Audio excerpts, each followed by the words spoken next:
কেন? আজকে পরীক্ষার রেজাল্ট দিচ্ছে আর আপনি পরীক্ষা দিছিলেন আমরা সবাই জানি, তাই আপনার পাশের মিষ্টি খাওয়ার জন্য আমরা সবাই চলে আসছি। আমাদেরকে টাকা পয়সা মিষ্টি যা পারেন খুশি হয়ে দেন। আমি পাস করছি আপনাদের কে বলছে? এটা কি বলার দরকার আছে? আপনাকে পাশের বাড়ির সালমা গরিবের মেয়া, 3 বেলা ঠিক মতো খাইতে পারে না, বই কেনার টাকা নাই, সে পর্যন্ত পাস করে ফেলাইছে। সে যদি আজকে পাস করে থাকে, আপনি চেয়ারম্যানের মেয়া হিসেবে 3 দিন আগে আপনার পাস করা উচিত ছিল। তাদের মিষ্টি খাওয়ান আমাকে। কি আপনি কি পাস করেন নাই? আমি পাস করছি কি না করছি সেটা আমি আপনারে বলতে যাব কেন? ও মা, আপনি তো লজ্জা পাইতেছেন কেন?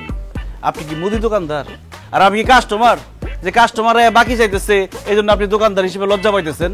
দেখেন, গাছে যদি ফল ধরে পাখি কিন্তু খাইতে আসবেই। আপনাদের যদি এত সমস্যা থাকতো, গেটের বাইরে সকালবেলা লিখে দিতেন যে মিষ্টি খাইতে আসিয়া লজ্জা দিবেন না, তাহলে আমরা আসতাম না। শুধু শুধু মিষ্টি খাইতে আসছি বলো। দেখেন, আপনি কিন্তু অনেক বেশি কথা বলেন। এত কথা বললেন না। আপনারা আমি ডাইকা আনি নাই, আপনারা নিজেরা আসছেন, বাদ্য বাজনা বাজাইছেন, ভালো হয়েছে। এখন যান, আপনারা যান। এখন যাইতে বললে কি যাওয়া যায়? এই যে এত লোকজন আমরা আসছি, বাদ্য বাজনা বাজাইছি, নাচলাম, তো খুশি হয়ে টাকা মিষ্টি কিছু দিবেন না? ভাই আপনারা জানতো মিষ্টি খাওয়ানোর ভাগ্য আল্লাহ আমারে দেয় নাই।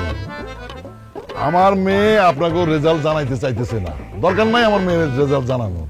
আপনারা সবাই বুঝে নেন, আমার মেয়ে আমার ইচ্ছা পূরণ করতে পারে নাই।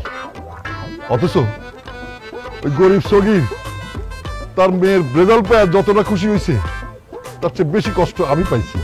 আমার মেয়ে ফেল করছে। কি চেয়ারম্যান সাহেব, আপনার মেয়ে ফেল করছে? ছি!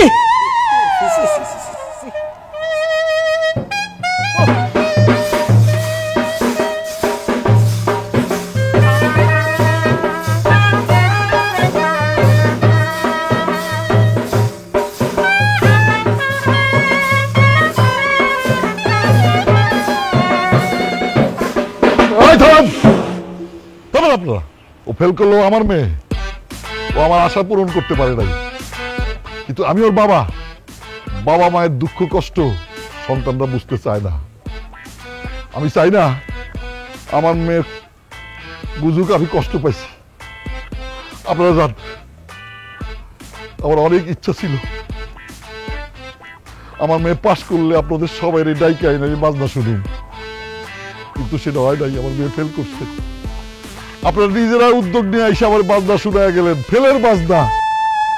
আব্বা, আব্বা আপনি কষ্ট পায়েন না, আমি আপনার কথা দিতেছি। আব্বা, এইবার ফেল করছি তো কি হয়েছে, আগামীবার আমি অবশ্যই পাস করব। পাস করব কি, আমি এ প্লাস মনে হয় পাবো না, তবে বি পাবো। আব্বা, বি আমি নিশ্চয়ই পাবো। আব্বা, আপনার মুখ আমি উজ্জ্বল করবই। মানে এটা তো অনেক কষ্টের কাজ। ওই খালা বাড়ি বোনের বাড়ি বেড়ানো বাদ দেওয়া লাগবো, বান্ধবীকে লাগে গল্প গুজব বন্ধ করা লাগবো, ফেসবুক টিকটক বন্ধ করা লাগবো। এত কষ্ট তুই করতে পারবি মা? আমি পারমু আব্বা, আমারে পারতে হইবই। আজকে এতগুলা মানুষের সামনে আমি আপনারে লজ্জা দিচ্ছি, এই লজ্জা আমি আপনারে দেখতে পারতেছি না। আমি অবশ্যই পাস করব আব্বা, আমি আপনারে কথা দিতেছি। আমি এখন গেলাম। কই যাস? পড়তে বসুম আব্বা। এখনই পড়তে বসবি? খায়া দেয়া নে। খায়া না খায়া আমারে পড়তে হইব আব্বা, কোমরে গামছা বাইন্দা আমারে পড়তে হইব, সাথে আর কোনোদিন কেউ আপনারে এইভাবে লজ্জা না দিতে পারে।